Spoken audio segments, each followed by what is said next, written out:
Okay guys, Party Nozel is a bit of a whales character, I'm going to say it now. So if you do not have him max duped, he's probably never going to be a super great unit for you, and just take that with a grain of salt as we go into this build guide. I myself do not have him max duped. I am probably not going to max dupe him out because I'm not crazy about him personally, and I'm not crazy enough to actually go and try to max dupe him, and he's not that great. He's okay, but he's not like anything too crazy, and he's got a weird way that you want to build him almost, and it's strange for a debuffer. He's a very strange debuffer character, but he can be good given the right circumstances, okay? So we're going to talk about what skills you want to upgrade on him first, what skill pages you want to run on him, what gear you want to run on him, whether or not you should actually enhance him, which I've kind of already said, what talents you want to do on his talent tree, and then last but not least, what teams is he going to fit well on. So starting with his LR passive, you get this for getting him to LR. At the start of a turn, grant self Mercury, and then Mercury is going to grant 10% reduced damage taken, right? So that's pretty good if you stack it up 3 times, because then you get 30% reduced damage taken. And then his skill 1 is called Silver Thorns. It is an AoE attack, which doesn't really matter unless you build this character for damage. So you're going to be building a debuffer for damage, which is kind of weird, okay? But if 2 or fewer instances of Mercury are present on self, there is a 50% chance to inflict continuous poison damage on an enemy for 2 turns. That is one singular enemy and a 50% chance. It's not very good. But if you get him to 3 or more stacks of Mercury present on self, inflicts continuous poison damage on all enemies for 2 turns. That is really good because, to my knowledge, if you get up to 3 stacks of poison on an enemy, then it will lower their speed and you will have the turn advantage, which is pretty good. Okay, so make sure you guys are trying to get those 3 stacks of Mercury when and if you can. However, it is going to be difficult to get those stacks of Mercury without the enhanced LR passive. So normally I talk about this later, but I do want to point it out. Getting him enhanced to 2 dupes or even 5 dupes is much better, because getting him to 2 dupes converts all instances of continuous damage inflicted on self into Mercury. So he literally can't be hit with burns or other things like that, which is really good. And then it gives him more stacks of Mercury quicker when he is afflicted with those status elements. And then if you get him to dupe level 5, if 3 or more instances of Mercury are present on self, inflicts continuous poison damage on an enemy for 2 turns upon attacking them. This is really good, right? Because you want to stack poisons on enemies so that you have the turn advantage. So ideally you get him duped. Without having him duped, he's not nearly as good for you. His skill 2 is an AoE attack. It's called Silver Swords. If 2 or more instances of Mercury are present on self, inflicts a disarm level 3 debuff on all enemies for 2 turns. If 3 or more instances of Mercury are present on self, inflicts a disarm level 5 debuff on an enemy for 2 turns. And then inflicts, this is if you have a skill page, inflicts remove 1 buff on a designated enemy, and inflicts a reduced buff duration by 1 turn debuff on all enemies. So his skill 2 is his bread and butter. It is his best skill. It's better than his special skill. It's an AoE. Does all these things, right? It's a very good skill. So I do recommend upgrading this skill first above them all. His special skill is called Silver Spiral, and I don't like it that much, okay? So it attacks after inflicting immortality immunity on an enemy. And inflicting immortality immunity on an enemy isn't that good because it doesn't remove immortality if they already have it. It just stops them from getting immortality, which some characters just have right away, so it's kind of pointless, right? And then upon killing an enemy using a special skill, inflicts 90% of magic attack as extra damage on all enemies based on the instances of Mercury present on self. Inflicts Mercury removal on self. So this is going to kind of allow him to do a little bit more of damage right here, but I feel like overall you're going to be seeing his skill 2 use more than anything. And then last but not least, you have his combo skill, another AoE attack. So a lot of AoE attacks, right? Inflicts continuous poison damage on all enemies for 2 turns. I do think this is actually going to be quite useful as well, especially if you pair him with someone like Valkyrie Noel.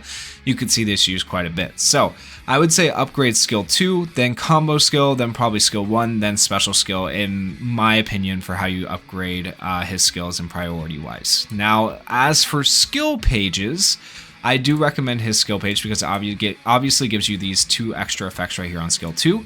But then also, if continuous damage is not present on self upon taking damage, there is a 55% chance to inflict a 10% increased damage taken debuff on an enemy for 1 turn, which is just going to help your team out a little bit. And then if you upgrade it, obviously it increases your chance. So his skill page, I do think, is one of the better ones that you can equip to him.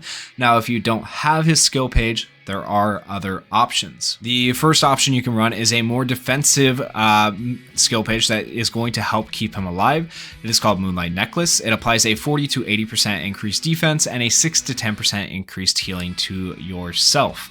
Another option you could run would be Little Halloween Devil. Upon taking damage, there is a 20 to 100% chance to inflict a SP -1 debuff on all enemies. And similarly, you could run the OG Nozel's skill page, Royal Duty, and upon taking damage has a 20 to 40% chance of applying reduced special points ×1 to the attacker.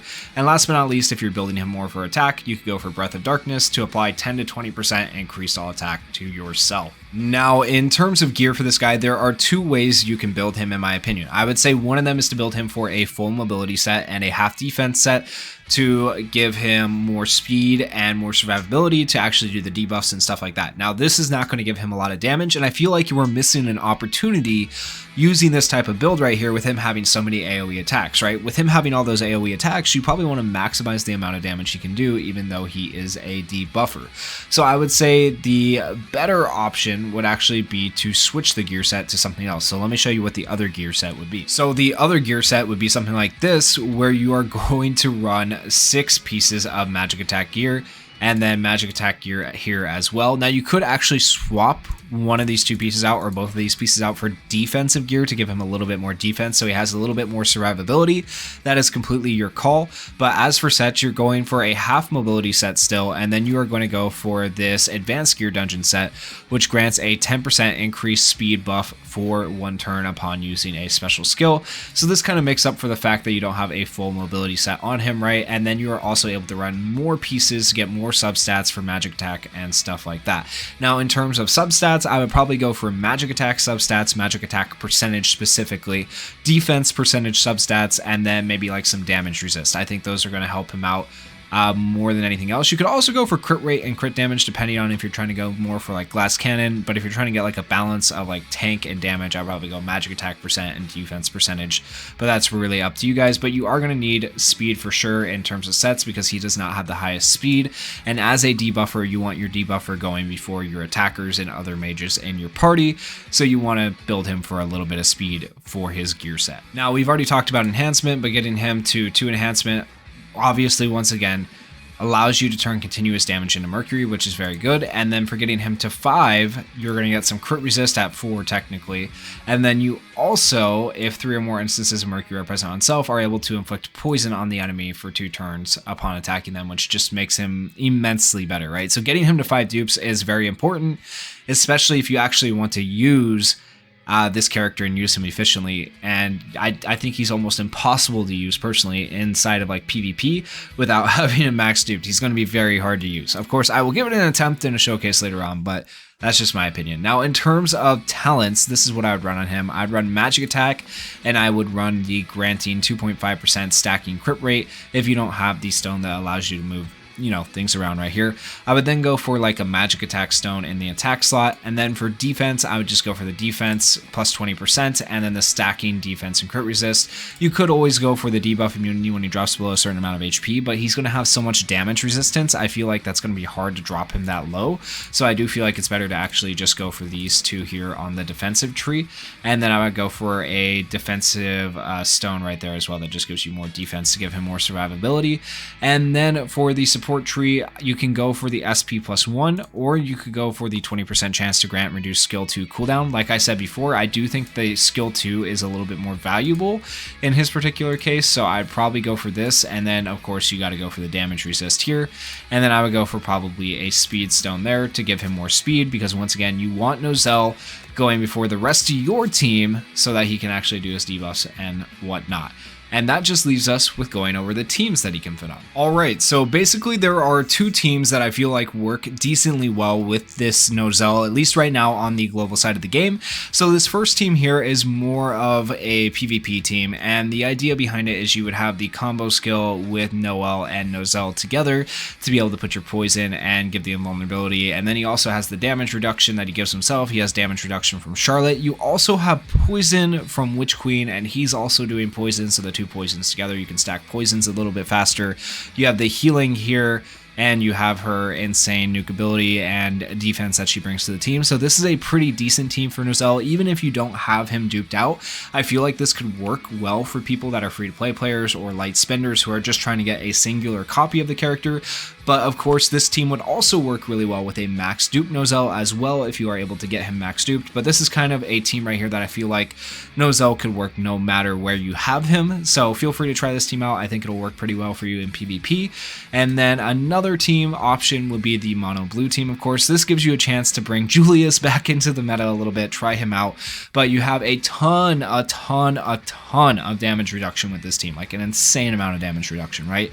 You have his defense, damage reduction, counters, you have his damage reduction, you have her damage reduction, you have healing, and then you have Julius for your main damage if you have him built up, right? Plus he has an extra life. It's just a really, really good option for a mono blue team.